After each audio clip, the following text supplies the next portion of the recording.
Hi everyone, it's Rachel back with the Shades of Orange, and today I'm here to do another round of recent reads talking about science fiction and fantasy. This is mostly made up of new releases with a few exceptions, a few backlists that I snuck in, and I have some really good recommendations here, a lot of variety, so hopefully you'll find something of interest. All that being said, let's get started. First, let's talk science fiction, and I read The Mars Strain by A.C. Anderson, and this is a book that I received for review from the author. This is a story set in a near future where we have colonized Mars, and we follow a young scientist who is working there. And what would you know, there is a virus that breaks out that they call the Mars Strain, and they have to go and try to control it. So given the subject matter, I will say that this book, of course, will interest those of you that like pandemic fiction. But despite the current events going on, I actually did not find this book to be very triggering just because the setup was different enough that it didn't feel too close to home. Instead, I really enjoyed the Martian setting, and I enjoyed the aspects of hard science, getting to learn about the virus throughout this novel. My understanding is that the author identifies herself as a lab girl, and so she did bring a lot of her own knowledge into this book, and I really enjoyed that. Overall, this was just a really fun story. It was easy to fly through. If I had a complaint, it's a personal one, and that's the fact that there is a major love interest or romance kind of at the heart of the story, because you find out that this young scientist, her previous partner is an astronaut that is also on the station, or on the colony rather, and they have to deal with their old feelings again, and I just really didn't care about the romance, but I say that about pretty much every science fiction book. Otherwise, if you're just looking for a fun book, if you're someone that loves virus stories, this one is one you might want to check out. I believe it's currently an Audible, or rather an audiobook exclusive, so if you're interested in checking it out, you'll want to do it that way, but I'll say that the narrator was excellent and was definitely a really nice way to consume the story. Next up, we have Hard Reboot by Django Wexler, and this is a sci-fi novella that follows a young researcher who's going back to old Earth, and through a series of circumstances ends up having her tuition money up on the line, and in order to protect herself, she has to get involved in robot or mech battles in an arena setting. The setup is pretty fun, and I just really enjoyed the story. I'll be honest, I just really like mech stories. I used to watch anime that was all about these giant mechanical robots that would fight, and so I love that aspect of it. In terms of the story, it was very fun, but I wouldn't say it had overly deep thematic elements to it. It wasn't the most life-changing science fiction book I've ever read, but I wasn't expecting it to be. If you're just looking for a fun short story with some cool technology, this one was really enjoyable. I liked hearing the differences between those that stayed on old Earth and those that moved on to the colonies, and yeah, it was just a really fun, quick read, and I enjoyed it quite a bit.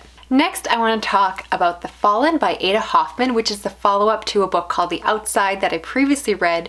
Even though this is a sequel, I'm going to talk about it in a way that is spoiler-free for those of you that haven't read that one yet, and this is a book that I did receive for review from Angry Robot Books. Now, the general setup to this series is that it's set in a future where there are artificial intelligence that basically act like gods or overlords to humanity. The story is told over different perspectives, including one of an autistic person who, if you're not aware, the author is also autistic, giving an own voices representation for neurodiversity. And in the first book, I'll be honest, I liked the book, but I didn't completely connect with the characters. There was a few things that just didn't entirely work for me, but I enjoyed the elements of the story enough that I was curious to keep going, and I'm so glad I did. This book, if I haven't mentioned, is science fiction with Lovecraftian cosmic horror elements in it, and it's not actually my go-to horror genre, but it's so well done in this one. And particularly in the second book, all the elements came together exactly the way that I pictured it in the first book or wanted it to be. So first off, we have the character work, which is so well done. In the second book, I really felt like I knew the characters so much more intimately. I understood their motivations, their emotions, and I really felt for them. I really also liked how the representation was shown. I felt like it really had some more exploration of what it means to be on on the autism spectrum. There were some great quotes, which I definitely want to revisit and highlight and save. And I just think that the actual world building was so well imagined in this one. I really could picture what was happening. I could see this. And I just thought that the archangels and the artificial intelligence, they all were just so captivating. They made for these great morally gray villains, and I just thought everything was just really well done. The second book definitely deals with the concept of rebellion, and I just think it's a really classic theme, but done in a way that feels so fresh, so different. I will say that this book is not one I would recommend for beginners because it deals with some really complex ideas done in a really nuanced way. But if you are a science fiction reader and are looking for something that isn't like everything else, if you're looking for something that is outside the box, there's a reason that this series, the first book is called The Outside, and the second book, The Fallen, is so good. So if you like the first book, you absolutely have to continue on with the series. If you haven't, I do recommend starting with the first book, but know that it gets even better with the second entry. This could be a duology, but there definitely is room for the series to keep growing, and I would absolutely keep reading it because I was really impressed by this one. Next, I read Annihilation by VanderMeer, and this is a science fiction weird horror book that follows a group of 4 scientists that go off to explore an area known as Area X. There have been previous expeditions, but either people did not come back at all, or if they did, they were changed and traumatized by the experience, and so we're following this most recent expedition as they go through. From the setup and premise, I really thought that I would love this book, but the actual way that the narrative is told did not work for me at all, and I think a lot has to do with the fact that it felt very impersonal. The scientists are not actually named, but rather just called by their titles, so the biologist, etc. And I just found it to be a really interesting concept that to me was done in a really dry way. I did not connect with it at all, and it pains me to say that. I've tried a few VanderMeer, and I'm just not sure if he's for me. But overall, I can't recommend this one. I didn't enjoy it, which I know is going to be a disappointment among a lot of my viewers that really love this book. Moving on to a book I did enjoy, I also read War of the Worlds by H.G. Wells, and this of course is the classic story of Martians going and invading Earth. And I had never watched any of the movies, not even the terrible Tom Cruise one, or had seen any kind of radio reproduction or anything like that. So I really went to this book relatively blind other than just the pop culture references, and I really enjoyed this one. I did do it on audio, and I do think that experience really uplifted the story, given the fact that this book of course has that iconic radio play that is kind of known to be the idea that people heard the broadcast supposedly and had panics. I've heard that that's actually a debunked myth, but I still want to experience it via audio. The audiobook version I listened to was narrated by Simon Vance, who's one of my favorites, and I just really felt like the story was just what I wanted it to be. It was suspenseful and haunting, and you really never get to know the Martians in a very personal way. Instead, they are this other entity, and it really has that fearful emotion of an invasion where you are just watching it happen through the lens of this perspective. And yeah, I just loved it.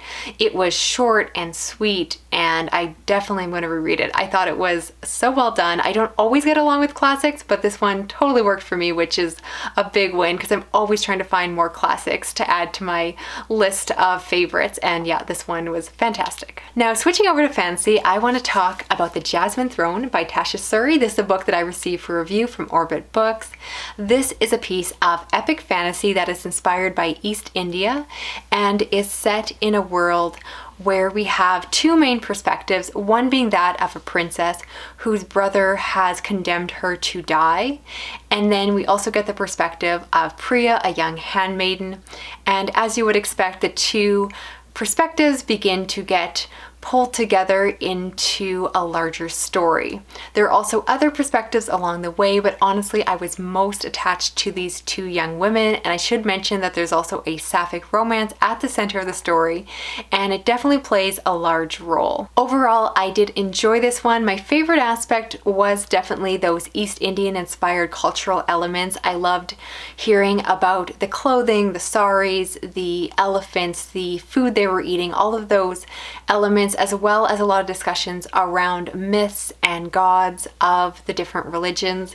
And I really thought that it enhanced the story and really brought it to life. I've said so many times that I get really tired of European style fantasy because I've read so much and it all kind of seems the same. So I'm definitely interested and excited for these more diverse works. And I thought that those aspects were really interesting. What I did struggle with a little bit was the romance between the two characters, and it's more just a personal preference that I wasn't as attached to their romance as I thought it would be. I typically do like queer romance, especially between women, but in this case, I just didn't get overly attached. I think it's the fact that I personally prefer more passion, and this one is more on the quieter side. There's a lot of talking, it's very slow burning, it's a very slow book in general, and I think I just wanted a bit more political intrigue, a bit more excitement, some twists, some turns, and maybe some more backstabbing. Instead, it's really a love story. It also is a fantasy story, but the love story is so at the center of the story that perhaps it took away from some of the other elements that I was more interested in. Definitely this is on a lot of people's favorites of the year so far, and I can certainly see why. I think it really just comes down to personal taste about what types of elements you like in your fantasy stories, but overall I was really excited to read this one. Loved the world building. Last but definitely not least, we have 7 Deaths of an Empire by G.R. Matthews. This is a book I received for review from Rebellion Publishing, and this is a piece of epic fantasy that is told over 2 perspectives, one being a general and one being a magician.